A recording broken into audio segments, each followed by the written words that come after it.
వీక్షకులకు మీ అభిమాన ఛానల్ ఏ టీవీ స్వాగతం పలుకుతోంది.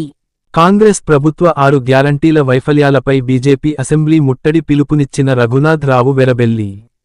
మంచిర్యాల పట్టణంలోని తాండ్ర పాపరాయుడు ఫంక్షన్ హాల్లో గత 2 రోజులుగా నిర్వహించిన Bharatiya Janata party municipal corporation శిక్షణ తరగతుల ముగింపు సమావేశం జరిగింది. ఈ కార్యక్రమానికి ముఖ్య అతిథిగా బీజేపీ రాష్ట్ర ఉపాధ్యక్షులు రఘునాథ్ వెరబెల్లి హాజరయ్యారు. ఈ సందర్భంగా ఆయన మాట్లాడుతూ, కాంగ్రెస్ ప్రభుత్వం ఎన్నికల సమయంలో ఇచ్చిన 6 గ్యారంటీల అమలులో పూర్తిగా విఫలమైందని విమర్శించారు. ప్రజలకు ఇచ్చిన హామీలను వెంటనే అమలు చేయాలని డిమాండ్ చేస్తూ, బీజేపీ రాష్ట్ర అధ్యక్షుడు రామచందర్ రావు ఆధ్వర్యంలో అసెంబ్లీ ముట్టడికి పిలుపునిచ్చినట్లు తెలిపారు. జిల్లా నుండి భారీ సంఖ్యలో బీజేపీ నాయకులు, కార్యకర్తలు ఈ అసెంబ్లీ ముట్టడిలో పాల్గొనాలని ఆయన పిలుపునిచ్చారు.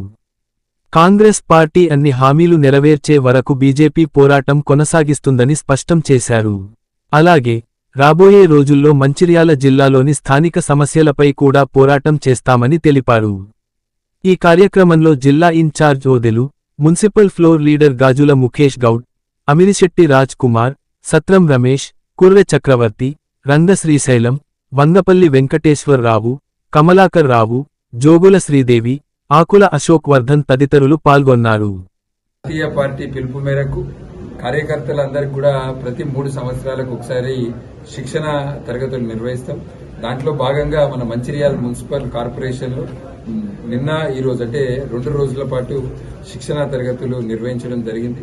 దాదాపు 300 మంది కార్యకర్తలు మంచిర్యాల మున్సిపల్ కార్పొరేషన్ లో ఉన్న కార్యకర్తలందరూ కూడా ఈ శిక్షణ తరగతుల్లో 2 రోజులు పాల్గొన్నారు. పార్టీ యొక్క సిద్ధాంతము, కేంద్ర ప్రభుత్వం యొక్క పథకాలు, రాబోయే రోజులలో చేయాల్సిన కార్యక్రమాలన్నిటి మీద కూడా పెద్ద ఎత్తున ఇందులో అందరూ పాల్గొన్నారు. దీనికి శిక్షణ ఇవ్వడానికి కూడా వేరే వేరే ప్రాంతాల నుంచి భారతీయ జనతా పార్టీ మంచిర్యాల జిల్లా ఇన్ఛార్జ్ అయిన ఓదెల గారు, ఇట్లా సీనియర్ అనుభవం ఉన్న నాయకులందరూ కూడా వచ్చి వాళ్ళ అనుభవాలను ఇక్కడ ఉన్న శిక్షార్థులతోటి పంచుకోవడం జరిగింది. ఈ శిక్షణ తరగతులలో పాల్గొన్న భారతీయ జనతా పార్టీ కుటుంబ సభ్యులకు అందరికీ కూడా శుభాకాంక్షలు. దీన్ని నిర్వహించిన నాయకులకు అందరికీ కూడా ధన్యవాదాలు.